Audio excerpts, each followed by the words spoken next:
Bonjour à tous et bienvenue dans Diginove, votre podcast qui explore le monde des nouvelles technologies et de l'innovation. Je m'appelle Sylvanus Oubeke, consultant en transformation digitale, et aujourd'hui, je vais vous parler de l'industrie 4.0. Au travers de nombreuses recherches, nous avons enfin pu nous constituer une vision assez clarifiée de ce qu'est l'industrie 4.0. Et dans ce podcast, on a essayé de vous la simplifier. L'industrie 4.0, c'est l'industrie du futur. La vision derrière concerne différents types de domaines industriels comme l'automobile, l'agroalimentaire, le retail, les industries lourdes en général. On comprend donc que l'industrie va regrouper toutes les techniques qui permettront de transformer des matières premières en biens de production, comme les gros systèmes de machinerie par exemple, ou encore en biens de consommation, comme les voitures et tout ce que nous pouvons utiliser dans notre quotidien. Alors, ce qu'il faut comprendre, c'est qu'avec l'avènement de la numérisation et des nouvelles technologies, l'industrie a connu de grandes révolutions au travers du temps. Dans sa première forme de révolution, c'était quand nous passions de l'utilisation de la machine à vapeur à la mécanisation de la production. Ensuite, dans sa deuxième forme, nous passions de la découverte donc de l'électricité au travail à la chaîne et à la production en masse. Dans sa troisième forme d'industrialisation, la révolution industrielle concernait donc l'introduction de la semi-automatisation et de l'entrée en jeu donc des ordinateurs et des robots.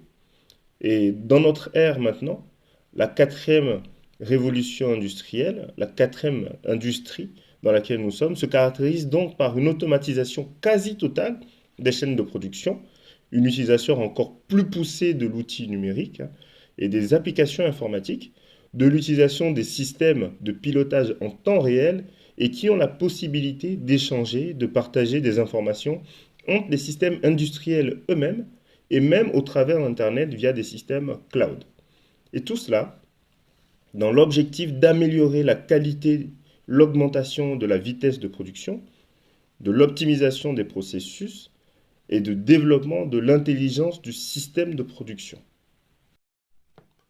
On comprend donc au final que l'industrie 4.0 est une industrie dans laquelle on va rassembler plusieurs intelligences, plusieurs technologies, plusieurs façons de faire. Et c'est le moyen par lequel les industriels, les gros industriels organisent leur production aujourd'hui, dans l'optique d'améliorer les conditions de travail de leurs employés, tout en réduisant leur impact environnemental. Tout cela en se basant donc sur les technologies de l'information et des différentes applications qu'on peut avoir autour. Ce qu'il faut aussi savoir, c'est que l'industrie 4.0 ou encore industrie du futur se caractérise donc par un certain nombre d'éléments clés. Par exemple, c'est une industrie dans laquelle on va retrouver des éléments hyper connectés. Ça sera caractérisé par une hyperconnectivité. L'ensemble des systèmes qui vont composer ces industries-là, ces formes d'industrie-là en tout cas, vont échanger énormément de données, vont échanger énormément d'informations entre elles, et surtout en temps réel aujourd'hui. Des données comme par exemple la température, la vitesse de production par exemple, les métriques d'utilisation, des fois même la géolocalisation si on veut regarder niveau produit. On a énormément de données qui seront échangées en tout cas. Et ça, on les appelle les big data. Je vous invite donc à écouter aussi notre épisode sur les big data. Donc ces différentes données, ces big data, sont récoltées au travers de plusieurs capteurs installés sur l'ensemble de la chaîne de production, sur l'ensemble de la chaîne de valeur industrielle. Et je vous invite aussi à regarder notre épisode Internet des objets.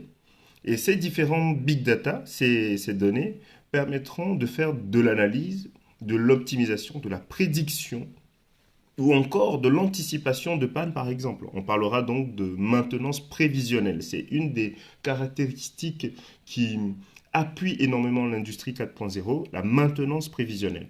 Cette maintenance prévisionnelle va donc permettre une forte réduction des coûts engendrée par l'interruption involontaire du système de production en cas de panne. Donc on comprend que la maintenance prévisionnelle permet d'anticiper ces pannes-là et ne laisse plus tomber le système en panne, de manière systématique, ce qui pourrait bloquer drastiquement toute la production. On arrive à anticiper les pannes, on arrive à se projeter, on arrive à les réparer avant même que les machines commencent à avoir des défauts. Un autre aspect de l'industrie 4.0 que j'aimerais vous partager, c'est que dans cette industrie, on a la présence de systèmes ou de robots collaboratifs, encore appelés des cobots. Et dans ces systèmes appelés cobots, ils sont dotés, on retrouve énormément de capteurs d'intelligence qui vont permettre de travailler avec les humains au quotidien en supprimant les risques d'accidents de travail, par exemple. Ils sont même pilotables à distance. Donc, ces systèmes vont interagir entre eux pour rendre encore plus efficace la production et plus optimale la gestion que les humains faisaient donc de la chaîne de production. Quelque chose de très intéressant aussi que j'aimerais vous apporter dans cet épisode, en ce qui concerne l'industrie 4.0, on parle aussi souvent de CAO, de conception assistée par ordinateur. Alors, c'est une technique de conception qui utilise des logiciels spécifiques pour préparer la production avant de la lancer. Elle permet donc de modéliser la future chaîne de production et les éléments qui la composent.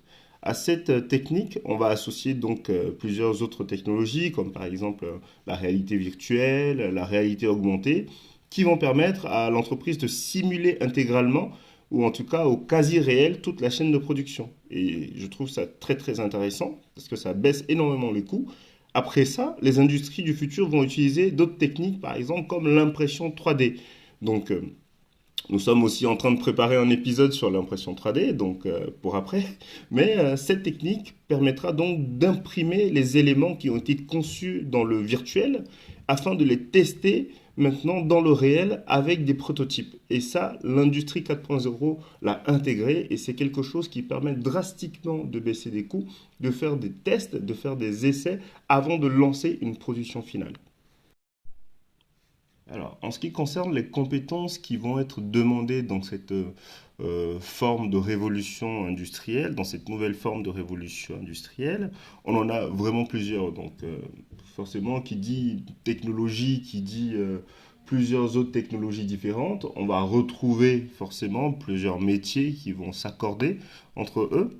Donc, on peut parler par exemple d'ingénierie de systèmes industriels, de la robotique, des électrotechniciens, des électroniciens, des analystes de données, des automaticiens.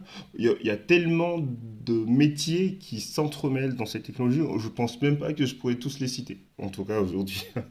Donc, soyez à l'écoute de ça si vous êtes un passionné du domaine. Alors, je sais que vous allez me dire, ok, donc tu veux nous dire donc que l'industrie du futur ou l'industrie 4.0, c'est la merveille du siècle. Alors non, je ne vais pas dire ça. Bien au contraire, je dirais que l'industrie du futur n'est pas tout à fait tout blanc ou tout noir. Euh, Elle est confrontée à ses propres défis aussi, comme toutes les autres formes d'industrie ou de technologie. Donc l'un des plus grands défis aujourd'hui, en tout cas pour ma part, et que je juge ou pense important, est celui du développement durable et de l'éco-responsabilité. Est-ce qu'avec toute cette technologie et toute cette machinerie, est-ce qu'on pourra encore parler d'une industrie suffisamment propre? Je dirais oui et non, pourquoi pas? Parce que l'utilisation de l'intelligence artificielle, des objets connectés, pourront en tout cas nous permettre de maîtriser les cycles de production pour produire le juste assez pour notre consommation en espérant optimiser les processus et limiter donc notre empreinte ou notre impact carbone. En tout cas, l'avenir nous le dira. Avant donc de vous quitter cette fois-ci, je vais vous laisser avec une petite interrogation dans la tête, une dernière petite question. Alors, selon vous, avec l'avancée des technologies d'intelligence artificielle euh, telles qu'on la voit aujourd'hui sous toutes ses formes, et de la robotique, de l'informatique quantique, de la 5G, de la 6G, je dis n'importe quoi, mais dans toutes ces technologies hyper avancées, dans ce monde hyper supra-connecté, est-ce que cela ouvre déjà une fenêtre sur une nouvelle forme d'industrie? Je veux parler de l'industrie 5.0. Selon vous, quels seraient les moteurs, les piliers, en tout cas, de cette nouvelle forme d'industrie qui pourrait apparaître? N'hésitez pas à me donner vos avis et merci encore de m'avoir écouté.